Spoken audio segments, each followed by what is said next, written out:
Good evening, everyone.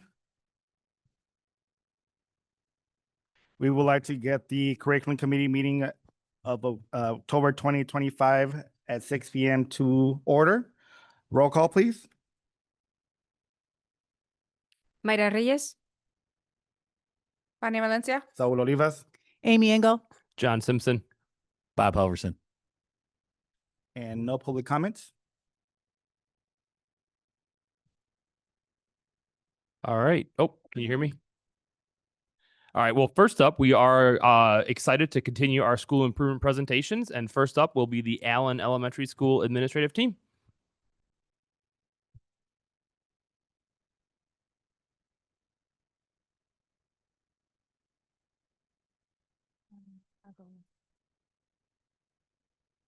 Buenas tardes, Dr. Halverson y miembros de la Junta de Educación. Soy Walter Ronelas, el director de la primaria Allen. Estoy muy feliz de estar aquí hoy para brindarles a todos ustedes un vistazo del trabajo colaborativo que se está realizando en nuestro edificio. Good afternoon, Dr. Halverson and members of the Board of Education. I am Walter Ronelas, the principal at Elementary. I am very happy to be here today to give you a glimpse into all the great collaborative work that is being done at our building. This summer, we were very fortunate to have brought our SIP team together to work on the school improvement plan. Our team is comprised of not only our administrative team, Ms. Tanita Ramey and Ms. Agraida Wong, our assistant principals, but also a wide range of very dedicated individuals who are here with us today. Got to give them their shout out. Not only did the team work collaboratively in focusing on our areas of growth in numeracy, literacy, and the sense of belonging, but also in the creation of a mission and a vision statement to help guide our work at Allen. Let me take this opportunity to read our vision to all of you. The Allen vision is to cultivate a learning environment that supports each student through individualized responses, fostering a sense of belonging within a multicultural community shaped by the active involvement of all stakeholders. Based on our data from the 2024 and 2025 academic year, the current reality notes student achievement and attendance statistics, including our MAP achievement at 19.71%, overall with varying percentages for different student groups like IEP, EL, and various ethnicities. Our literacy achievement in MAP is currently at 15.34% overall. Currently, our AR math proficiency is at 4.62%, and our IR literacy at 10.40%. Currently posted is our data that was pulled during our initial submission of our presentation. Attendance is an area that we are hyper-focused on when we pulled our data that week. Currently, we are 93%, which is a little higher than what's currently listed. Through our work around our 3 areas of focus, we hope to increase our attendance numbers and decrease our chronic absenteeism. The Allen Elementary School Improvement Plan has 3 main focus areas. Today, we will touch briefly on the 3 areas and the work around each of them.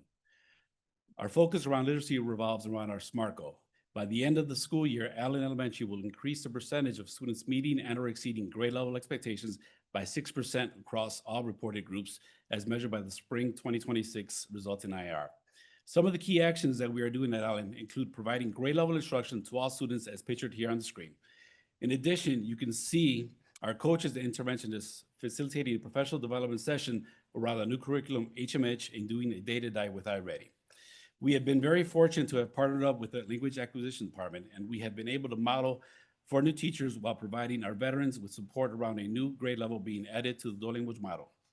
Through our PLC meetings and grade level planning, we have been able to develop opportunities for small group interventions based on the current data.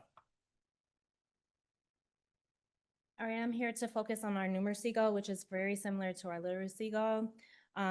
This school year, our goal is to increase the percentage of students meeting or exceeding grade level expectations in mathematics by 6% across all reported groups, demographics as measured by IAR taken spring 2026.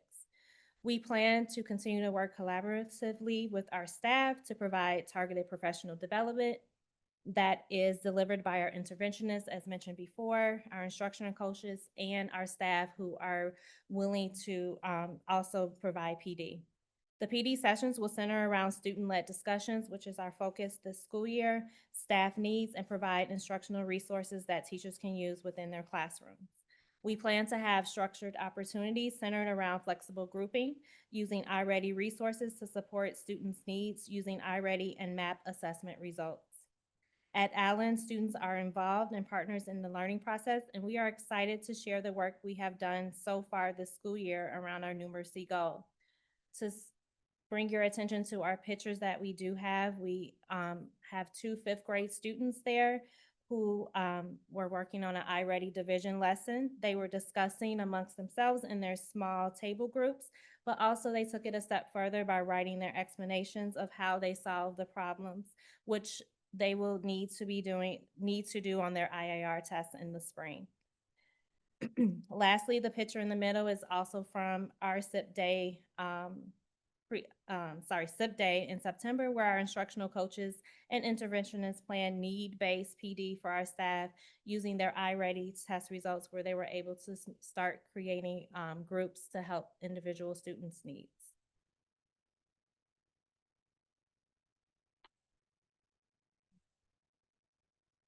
So our focus for culture and belonging aligns directly with our small goal of reducing chronic absenteeism by 10%. In addition to improving attendance, we are committed to fostering a school environment where all students feel welcome, supported, and part of a strong community. To achieve these goals, we have implemented several key initiatives. We have implemented morning meetings with a mini PD on how to run these sessions during SEL time. Research shows that morning meetings help strengthen classroom community and can positively impact attendance rates. We are collaborating with our PBIS coordinator to design and deliver targeted PD for teacher that reinforces a positive school culture environment. Teachers are also given time to send positive communication home. During staff meetings, teachers are given time to write personalized postcards recognizing students' positive behaviors and achievements. We continue to celebrate students for both positive behavior and academic success through many celebrations in the office. Students are recognized with a certificate with feedback from teacher and admin, receive a clap out in the office, obtain a small prize, and have their picture taken, as you can see in the picture in the middle. We are developing a differentiated student survey for grades kinder to 5th grade to assess sense of belonging and the effectiveness of our action steps. The data collected will guide us in continuing, modifying, or adjusting our initiatives as needed. Through ongoing collaboration with staff, families, and the ROE for attendance, we are cultivating a school environment where every student feels safe, valued, connected, and understands that each member at Allen cares for them. That concludes our presentation. Muchas gracias a todos. Que pasen buenas noches.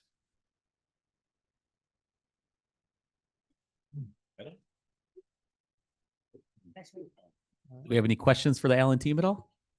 You guys thought you were getting off easy there, walking back already. I actually had one question for you guys. Talk to me a little bit more about what you're doing for the differentiation when it comes to MAP and iReady and the individualized learning plans you're creating for students or cohorts of students a little bit there. So one of the things that we've been able to do is kind of take the new MAP dashboard and attendance dashboards that have been provided by Dr. Engel and her team and really sit down with our interventionists and our coaches to kind of come up with those small groupings. Whether we're looking at a particular grade level or skill set, if there's a standard, we're able to build those groups around that data. And that's one of the things that we want to continue to do every so often. So it's not just going to be a one and done kind of thing. Put the data as we do it. When we don't have that MAP data or iReady data, what we're going to do is take our CFAs and structure our groupings around what's being shared out through that data. You got another one? Make sure. Okay.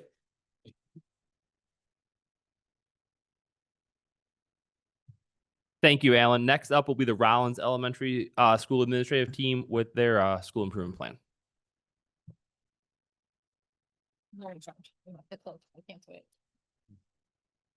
Good evening, everybody. Thank you for the opportunity to share our update on the Rollins School Improvement Plan. My name is Stephanie Schmeezing. This is Alex Fur, my wonderful AP.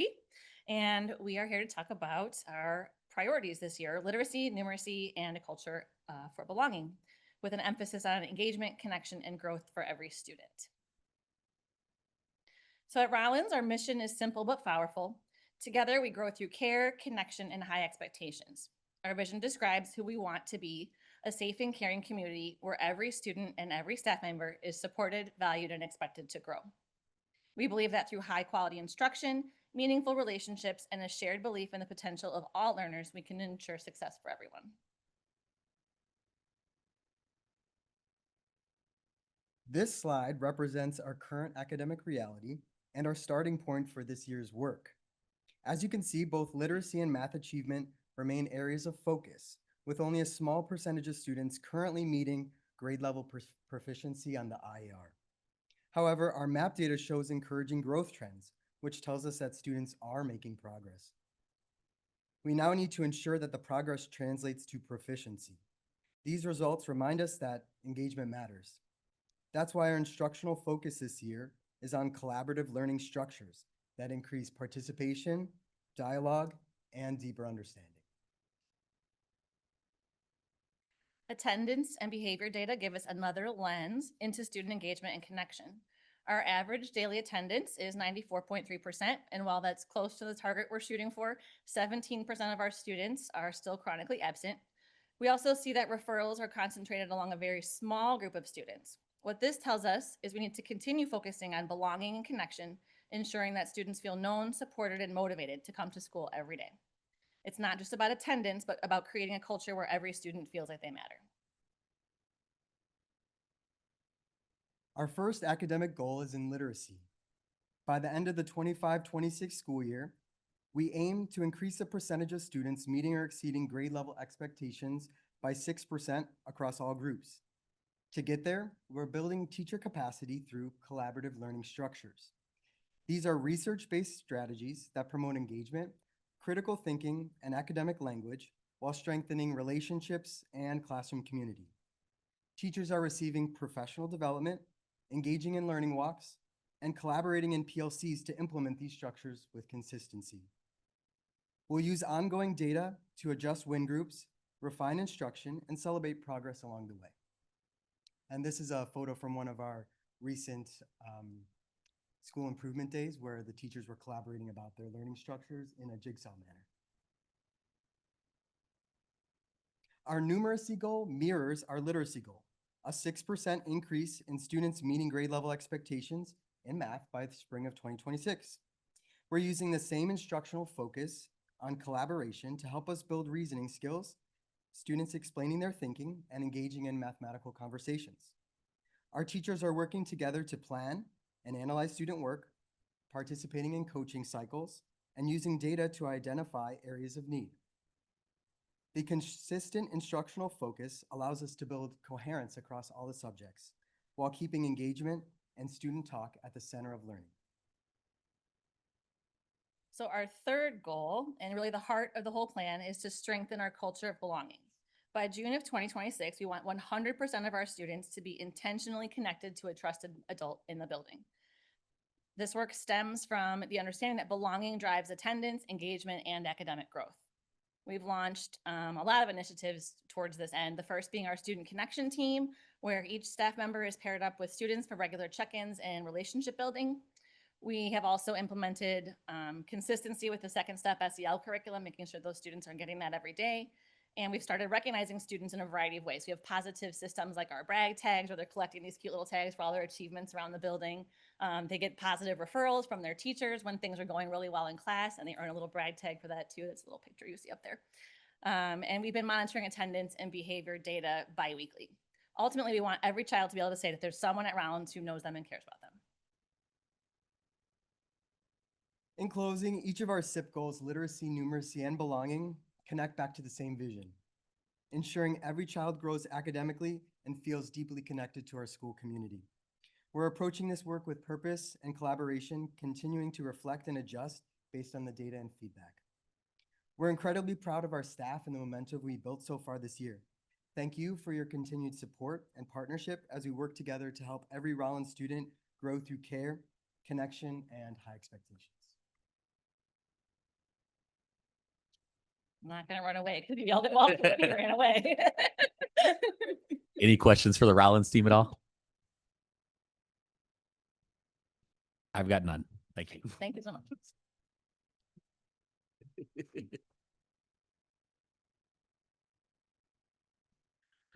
Next up, we have our fall map review. All of our students took the fall map benchmarking tool, and that testing wrapped up at the end of September. So today we're going to review that fall achievement. When you take a look at it, we're going to start by looking at this distribution of scores in MAP. On this chart, you see that MAP divides students into performance quintiles, or 5 different buckets of performance. Students in the group are labeled as low, low average, average, high average, and high. When you take a look at the high, average, and high, which are the green and blue sections of this chart, many of these students, but not quite all, are likely to be considered proficient on the IAR. Let me give you a little clarity. On that chart, you see a black line about 2/3 of the way, or about 1/3 of the way into the green bar.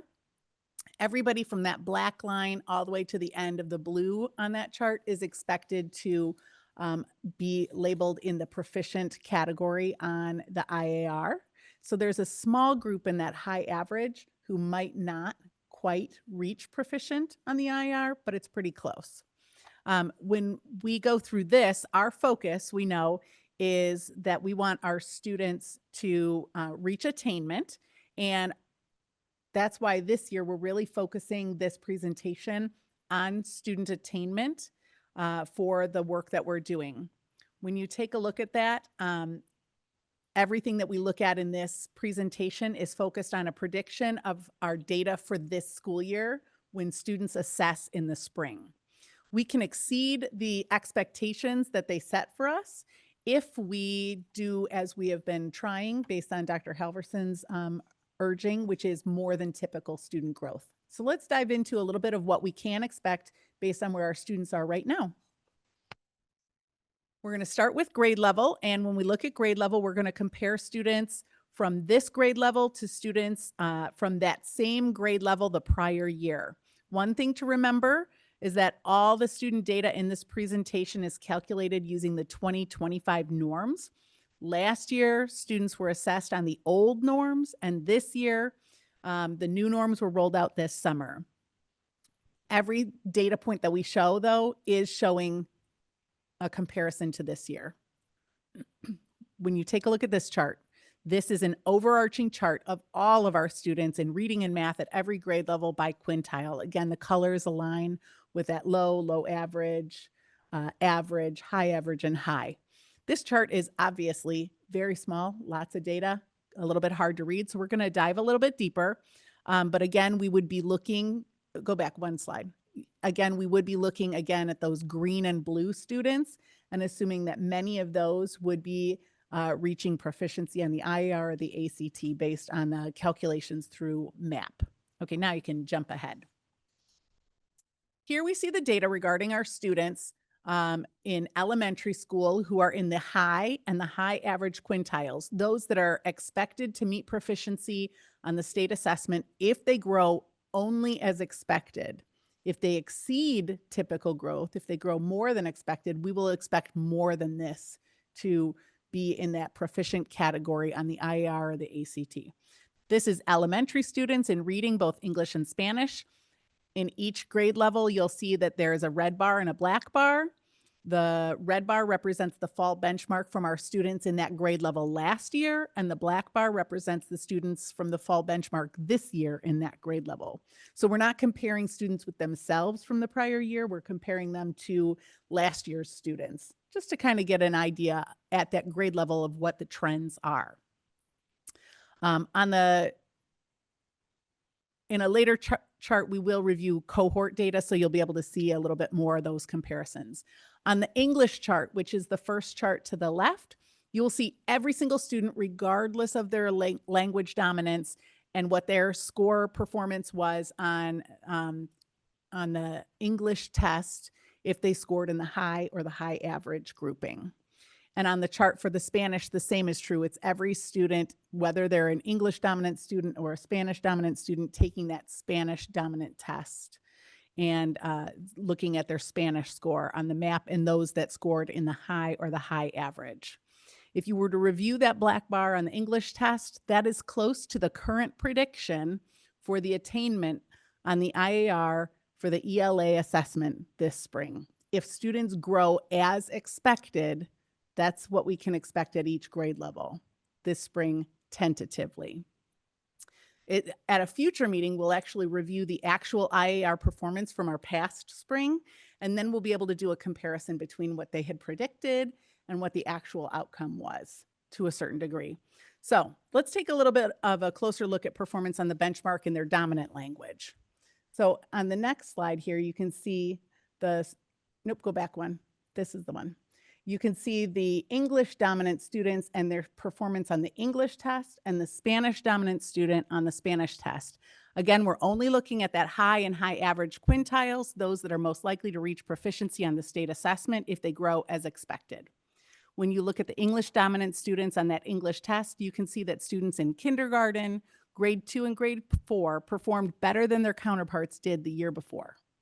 And when you take a look in grade 1 and 3, they performed a little bit lower than their counterparts at that grade level from the year prior. And in addition, you see that at 5th grade, we have no comparison because, again, this is our first year rolling dual up to 5th grade. So there was nobody who took the test last year to compare it to. On the Spanish assessment, students with Spanish as their dominant language performed at that same level or better than their grade level counterparts from the year prior. But one thing that we do need to keep in mind, we can't use the Spanish assessment to do any comparisons or predictions because it's not nationally normed. It's a small group where they norm it to. It's a small local group, so it's not representative of the nation. And there is no IAR Spanish language arts assessment at this time, so nothing to compare it with. But if there were, this could potentially have been a comparison between Spanish MAP. You can go to the next slide. Let's take a look at the MAP math assessment. Notice here there is no language breakdown. That's because students take the test in either English or Spanish, but the data is not disaggregated because the assessment is the exact same, regardless of the language it's taken in. In elementary math, students performed similarly or better to their counterparts from the prior year. And as with the English assessment, we see that that black bar represents all the students that are in that high or high average quintile, most of whom are expected to be proficient on the spring IAR if they meet that expected growth. More, again, can be proficient if we push ahead and really strive for more than typical growth, which is our goal. Let's take a look at middle school. In middle school, the students from last fall are again compared to the students this fall. Performance between the different cohorts is very similar, except in one place in 7th grade math. Later, we'll do a cohort comparison, and when we do that, I'll make a note about this group. So just kind of tuck that away in the back of your mind. But otherwise, all those grade levels are very similar to their counterparts from the prior year. Let's take a look at high school. In high school, the students from this fall outperformed the students from last fall in all areas. One notable difference this year was the way that the assessment was provided. This year, the school did a drop everything and test model where all the students took the assessment the same day, and it was very focused. In prior years, students took the test at different times. Some of them took it at period 1, period 2, period 3 throughout the day, and some of them took multiple assessments in one day. Some only took one assessment today and another assessment the next day. So it is possible that this might have had an impact on our results. Ultimately, the nice part about this is that we have students performing at a higher level in our fall group, which is exciting because if students make their typical growth, the black bar and that junior year is where we would expect our students to perform regarding achievement potentially on that ACT assessment. And if we achieve more than typical growth, we might be able to see even better performance than that, which would be great. Now let's take a look at data by cohort. On the data by cohort charts, we're going to be identifying, you can go ahead and pop to the next one. We'll notice that the red bar now represents the group's performance in the fall of the prior year, and the black bar represents their fall performance this year. So now we're comparing apples to apples, or the exact same student group. Students on this chart, again, are only those who are in that high or high average, those that we expect will be pretty close to performing at proficiency levels on the IAR. And when you take a look at this, one exciting note is related to our students in grade 5. Research states that dual language programming takes 4 to 6 years to truly see that impact on grade level competencies in dual language instruction. If you take a look at that grade 5 group, we see that the students are outperforming themselves from the prior year in both English and Spanish, which if we went back and looked at some of the other ones, it wasn't the case. And if you look at the cohort groups here, we don't see it. But in that 5th grade group, we do. So that was a pretty exciting note to make. We still have growth to make here. We still have a focus on more than typical growth. So that is our goal. But we're starting to see some areas where there might be the dual language gains coming through. On the next slide, we get to see those high and high average students again, but this time based on English dominant students on the English test and Spanish dominant students on the Spanish test. Here again, we see that same trend where this year they are outperforming their prior year in that 5th grade group, which is exciting. Let's take a look at elementary math. Here, the cohort data shows that the students in that high and high average group with students at a similar proficiency level seem to be happening in grade 2 and in grade 3. We have a little bit of disparity with grade 1 students outperforming themselves a lot this year, grade 5 outperforming themselves from prior years, which is exciting. And that grade 4 group we see has a little bit of a flip there where the students are performing a little bit lower at the start of this year than they were last year. Let's take a look at our middle school group. Here's the data for middle school for both reading and math. The grade 6 cohort of students is performing in that high and high average group, very similar to their performance from the prior year. A little bit of a difference, but not a big one.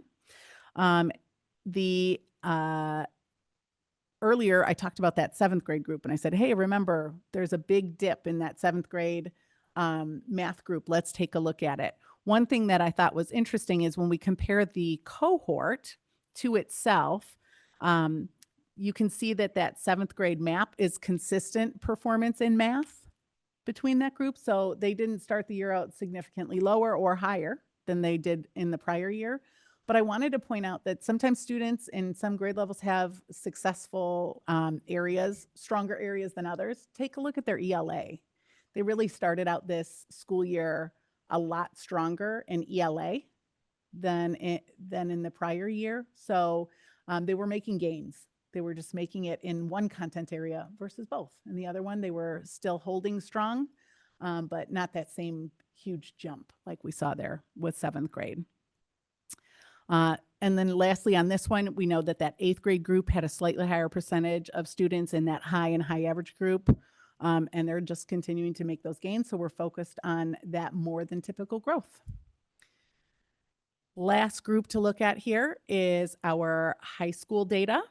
Here we can again see that that high school level cohort data shows each grade level group starting this year with higher percentages of students in the high and that high average group compared to their data last fall. We can see in 11th grade math that one had the smallest change, just pretty nominal if you know, but other than that, everybody really had some serious gains there. So hopefully this is an indicator of good things to come. And if we make our typical growth or more than typical growth, we should continue to see this or better moving forward, which is really exciting. So where do we go from here? Next up, you can go to the next slide. From here, that's it, yeah. From here, we've been working with our leadership to focus on those achievement levels in our school improvement planning process, and we weave that into our principal meetings and have purposeful conversations focused around that. We've been completing some data monitoring support with leaders. They collect that data each quarter and discuss what the current data indicates about their school's progress towards proficiency, brainstorming in small groups and with others about how they can continue to grow and move their work forward. And they talked a little bit about some of the work they're doing in their building just today. So that's exciting. At the building and the teacher level, the focus is on targeting those specific standards. So students are learning that grade level content, and that should reflect on their achievement data. And then we continue to support students in the low and that low average group to achieve more than typical growth through our interventions.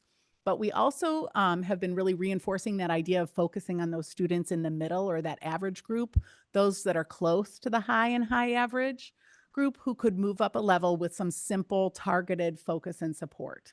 So that's really been a lot of what we've been pushing for as we work with our teams. What questions can I answer surrounding our MAP fall benchmark data?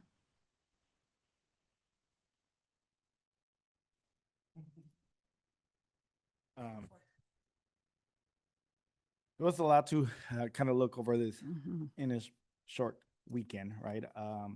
But definitely, this is one data point that I feel as teachers we look at, right? But doesn't give us the whole picture of a student.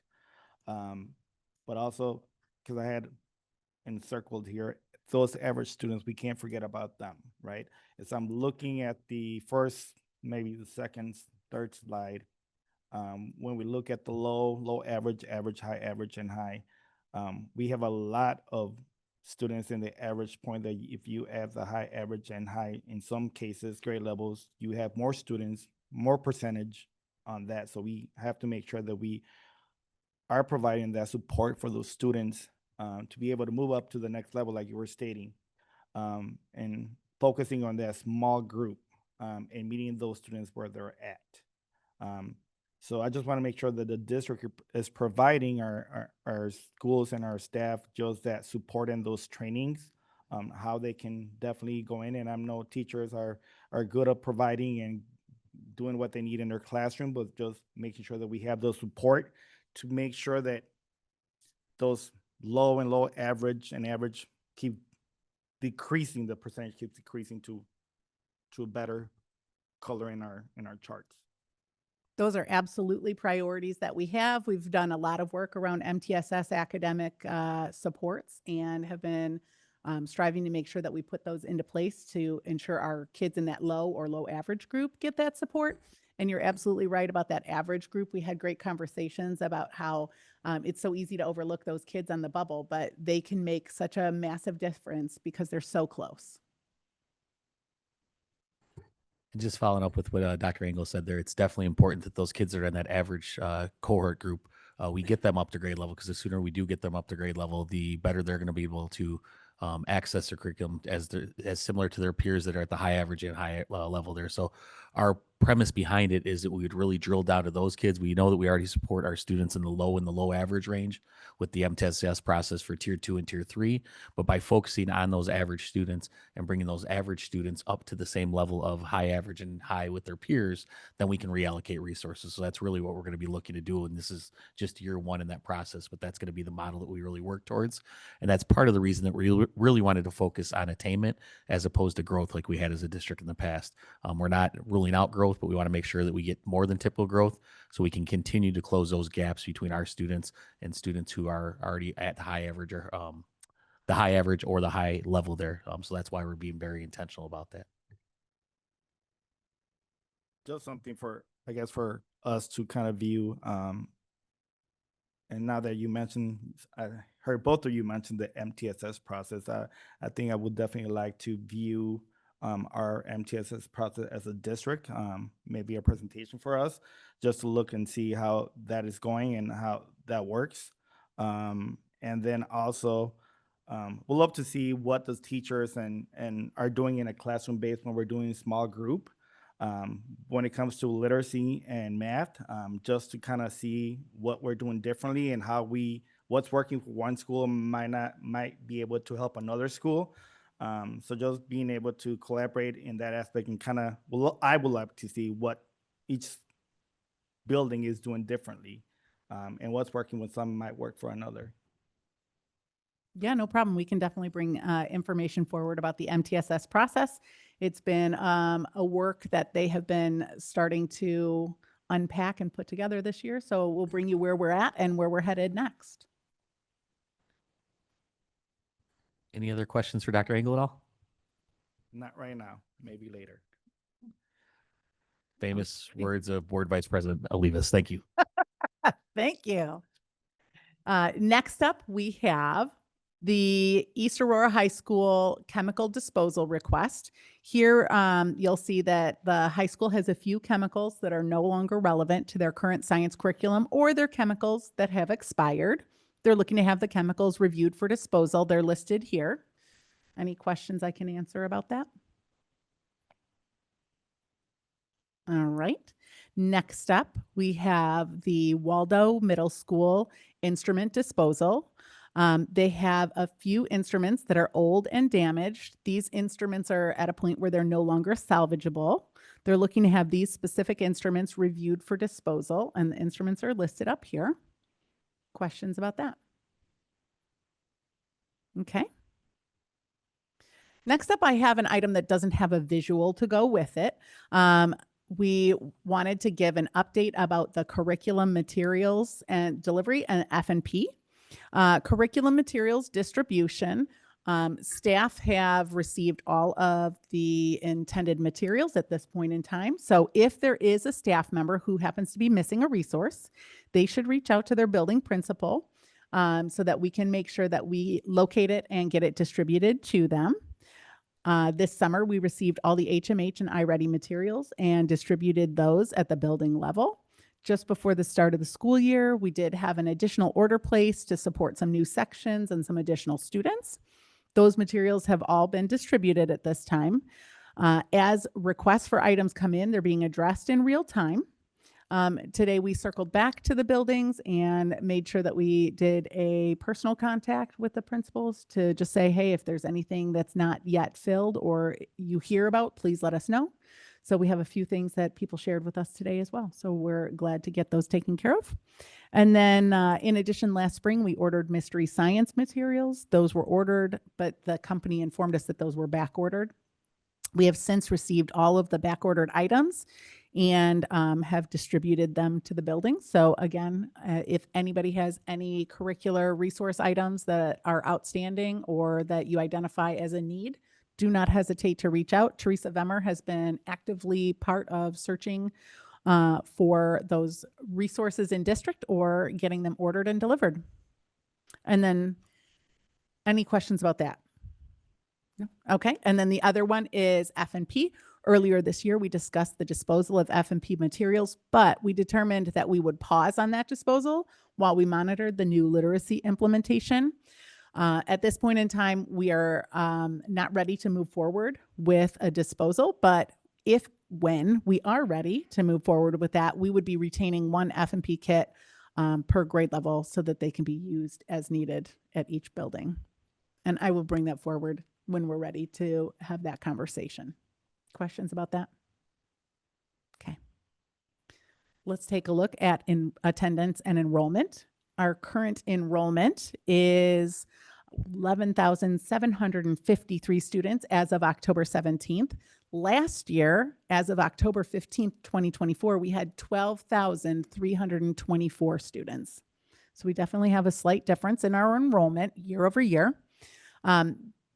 We also have our attendance currently at 93.41%, which is higher than this time last year.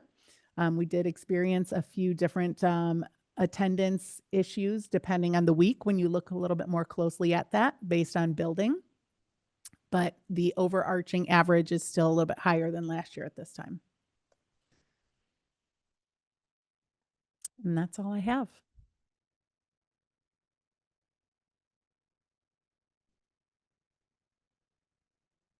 Our next curriculum meeting will be November 17 at 6 p.m. here. And we would like to adjourn at 6:39.